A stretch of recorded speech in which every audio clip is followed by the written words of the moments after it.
हमारे संविधान के आर्टिकल 19(1)(d) में लिखा है कि पूरे देश में स्वतंत्र तरीके से कोई भी नागरिक कहीं भी आवाजाही कर सकता है। ये संवैधानिक अधिकार है। तो ये दूसरा मौलिक अधिकार जिसका हनन भारतीय जनता पार्टी की सरकार ने किया और हरियाणा से उनकी आवाजाही को बाधित किया। मैंने एक हास्यास्पद बयान हरियाणा के मुख्यमंत्री का सुना, जिसमें वो कह रहे थे कि ट्रैक्टर लेके किसान क्यों जाना चाहते हैं, बस में या ट्रेन में चले जाएं। मैं मुख्यमंत्री जी से पूछना चाहता हूं कि आप अपना 50-50 गाड़ियों का काफिला लेके क्यों चलते हैं? हरियाणा रोडवेज की बस हरियाणा के हर हिस्से में जाती है, आप उसमें बैठ के ट्रेवल क्यों नहीं करते? तो क्या अब ये मुख्यमंत्री तय करेंगे कि किसको क्या पहनना है, किसको क्या खाना है, किसको किस वाहन से चलना है? इस पे उनका कोई अधिकार नहीं है। स्वतंत्र है कोई भी व्यक्ति कि वो क्या पहनना चाहता है, कहां आना जाना चाहता है, किस वाहन से चलना चाहता है। किसान स्कूटर से जाएं, साइकिल से जाएं, पैदल जाएं, ट्रैक्टर से जाएं, इससे उनका कोई लेना देना नहीं।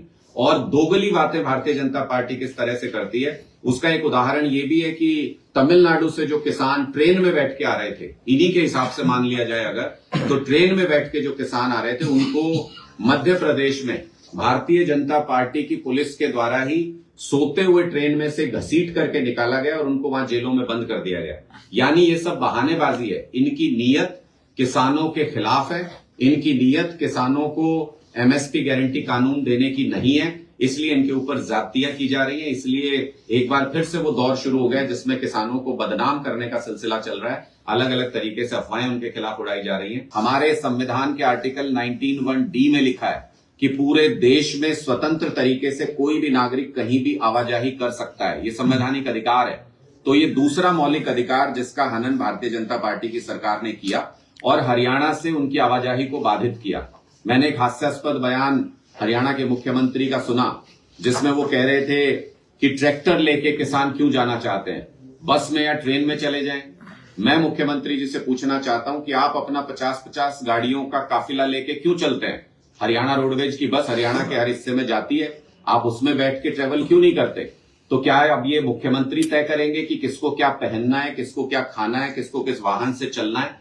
इस पे उनका कोई अधिकार नहीं है। स्वतंत्र है कोई भी व्यक्ति कि वो क्या पहनना चाहता है, कहां आना जाना चाहता है, किस वाहन से चलना चाहता है। किसान स्कूटर से जाएं, साइकिल से जाएं, पैदल जाएं, ट्रैक्टर से जाएं, इससे उनका कोई लेना देना नहीं। और दोगली बातें भारतीय जनता पार्टी किस तरह से करती है, उसका एक उदाहरण ये भी है कि तमिलनाडु से जो किसान ट्रेन में बैठ के आ रहे थे, इन्हीं के हिसाब से मान लिया जाए अगर, तो ट्रेन में बैठ के जो किसान आ रहे थे उनको मध्य प्रदेश में भारतीय जनता पार्टी की पुलिस के द्वारा ही सोते हुए ट्रेन में से घसीट करके निकाला गया और उनको वहां जेलों में बंद कर दिया गया। यानी ये सब बहानेबाजी है। इनकी नीयत किसानों के खिलाफ है, इनकी नीयत किसानों को एमएसपी गारंटी कानून देने की नहीं है, इसलिए इनके ऊपर ज्यादतियां की जा रही हैं। इसलिए एक बार फिर से वो दौर शुरू हो गया जिसमें किसानों को बदनाम करने का सिलसिला चल रहा है। अलग अलग तरीके से अफवाहें उनके खिलाफ उड़ाई जा रही हैं।